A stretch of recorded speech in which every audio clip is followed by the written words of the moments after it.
आज हम पढ़ेंगे दोष। दोष जो होते हैं हमारे 2 प्रकार के होते हैं, एक तो मानसिक और एक शारीरिक दोष। शारीरिक दोष में जो होते हैं 3 होते हैं, वात, पित्त, कफ। तो उसमें से हम पहला पढ़ेंगे वात दोष। वात दोष की हम व्युत्पत्ति देखेंगे।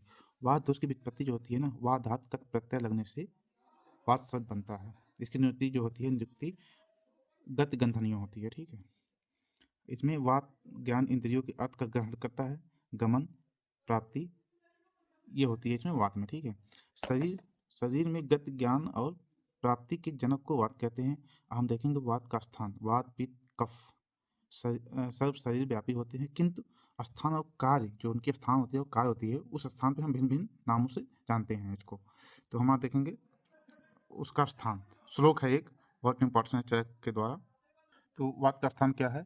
बस्ती पुरीषाधान कटी सक्थिनी पादौ स्थिनी वात स्थानानि तत्रा पक्वासयो विशेष वात स्थान। इसमें क्या है? बस्ती, बस्ती मतलब होता है यूरिनरी ब्लैडर, ठीक है। अब पुरीषाधान मतलब क्या होता है? रेक्टम। और कटी मतलब पैल्विक रीजन होता है। सक्थिनी मतलब थाई होता है।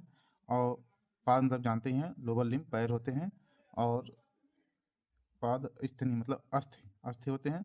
और इसमें से इसका स्थान हो गया, इसमें से जो विशेष स्थान है ये हो गया अपना पक्वाशय। अष्टांग संग्रह में बागभट्ट ने नाभि के नीचे वात का स्थान माना है, ठीक है। और नाभि से नीचे के अवयव स्थित एवं मज्जा को प्रस्राव क्षमता में वात के स्थान बताए गए हैं, ठीक है। अब वात के हम गुण देखेंगे, वात के गुण क्या क्या होते हैं। तो वात के गुण हम देखेंगे, रुच शीतो लग सूक्ष्म चलोवस विशद खरय चय के अनुसार, ठीक है। इसमें क्या होता है? रुच, शीत, लघु, सूक्ष्म, चल, विशद और खर, ये 7 गुण पाए जाते हैं, ठीक है।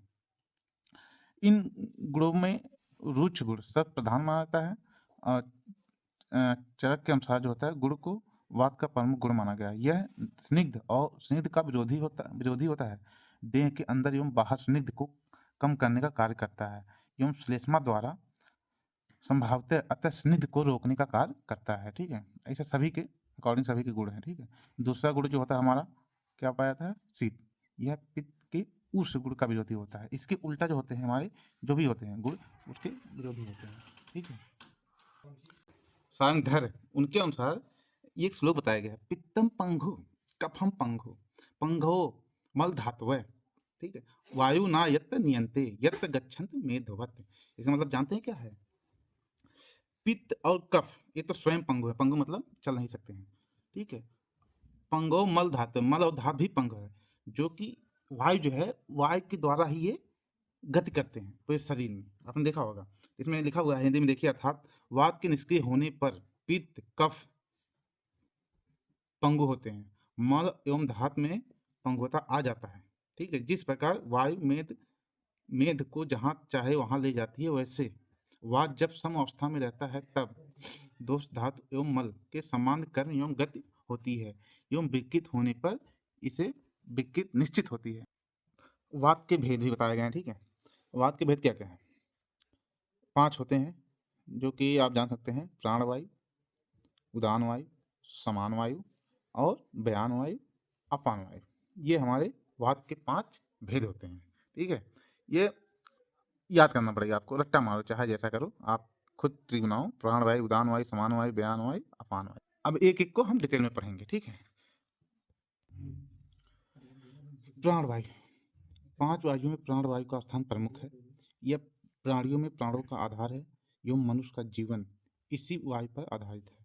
तो इसमें एक श्लोक है, स्थानम प्राणस मूर्धयो कंठ जीवात नासिका षष्ठीवंत छवात उद्गार श्वास आहार आदि कर्म च। ये चय के अनुसार एक श्लोक है, ठीक है। इसमें क्या है? प्राणवायु का स्थान क्या होता है? मूर्धा हो सकता है, मूर्धा है, मूर्धा मतलब सिर, उदय स्थल, ठीक है, कंठ, जीवा, मुख और नासिका, ये इसके स्थान है। प्राणवायु के कर्म क्या है? षष्ठीवन मतलब थूकना, छवाथु मतलब छींकना, उद्गार श्वास कर्म, आहार आदि को निगलने की क्रिया। यही जो श्लोक में है वही यहाँ पे भी लिखा है, ठीक है। अब दूसरा हम देखेंगे उदान वायु। उदान वायु का स्थान कहाँ? ऊपर की ओर गति करती है, उदर प्रदेश में स्थित रहती है, नाभि नासा गले में विचरण रहती है। कार्य क्या होता है? बोलना, गाना, प्रयत्न, ओज, बल एवं वर्ग को समान बनाए रखना। रोग क्या हो सकता है? ऊर्ध्व मतलब ENT वाला जो भी रोग होते हैं इसमें ये रोग पाया जाए। आचार्यों के अनुसार देखो स्थान कहाँ, चरक के अनुसार नाभि ऊर कंठ में होता है और इसका कर्म क्या होता है? वाक, प्रयत्न, उत्साह, ओज। और सुश्रुत के अनुसार ऊर्ध्व की ओर गति वाली अर्थात उर्कंठ में विचरण करने वाला। इसका कार्य क्या होता है? भाषण, गान। बागभट्ट के अनुसार अष्टांग हृदय, उरस्थल, वक्ष, विचरण, नासा, नाभि, गले। इसका भी कर्म क्या होता है? ओज, बल, वर्ण, समान वायु। समान वायु क्या है? समान वायु अग्नि को बल प्रदान करती है। पाचक अग्नि, भूत अग्नि, धातु अग्नि, 3 प्रकार की अग्नियां होती है। अमाशय में पक्वाशय के मध्य जो जठर अग्नि पाई जाती है, आहार द्रव्यों में भूत अग्नि पाई जाती है, और धातुओं में जो होती है ये धातु अग्नि पाई जाती है। ठीक है, समान वायु। स्वेद व स्रोतस, दोष व स्रोतस एवं अम्बु व स्रोतस में समान वायु स्थित रहती है। यह समान वायु जठर अग्नि के पास में स्थित हो अग्नि को बल प्रदान करती है ये। ठीक है, बयान वायु। देहम व्याप्नोति सर्व तु बयान के अनुसार बयान वायु संपूर्ण शरीर में स्थित रहती है।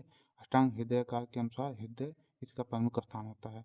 यह शीघ्र गति करने वाली वायु होती है। ठीक है, इतना कर लो, यह काफी है। अपान वायु पढ़ते हैं, लास्ट है। अपान वायु शरीर के अधोभाग में स्थित रहती है एवं pelvic region, urinary bladder, penis, thigh में विचरण करती है। यह मल मूत्र शुक्र आर्तव एवं गर्भ को शरीर से बाहर निकालने वाली होती है। कौन सा? अपान वायु।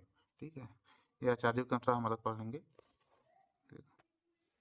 इसमें क्या होता है? चरक के अनुसार बेसक, बस्ती, मेड, नाभि, ऊर, वंछड़, गुद, आंत। कर्म क्या होता है? शुक्र, मूत्र, पुरुष आर्तव, गर्भ को उचित समय पर शरीर से बाहर निकालना। सुश्रुत के अनुसार क्या होता है? पक्वाधान, लार्ज इंटेस्टाइन, मल मूत्र शुक्र, अपान वायु आर्तव को उचित समय पर शरीर, चौड़ी, बस्ती, मेड, उर में विचरण करती है। मल मूत्र शुक्र आर्तव को स्वयं क्या हो? निष्कासन, धारण एवं निष्कासन करती है। ठीक है, ये लास्ट था। थैंक यू, यहाँ पे बात समाप्त होता है। नेक्स्ट टॉपिक हम आपका पित्त पढ़ाएंगे। ठीक है, थैंक यू।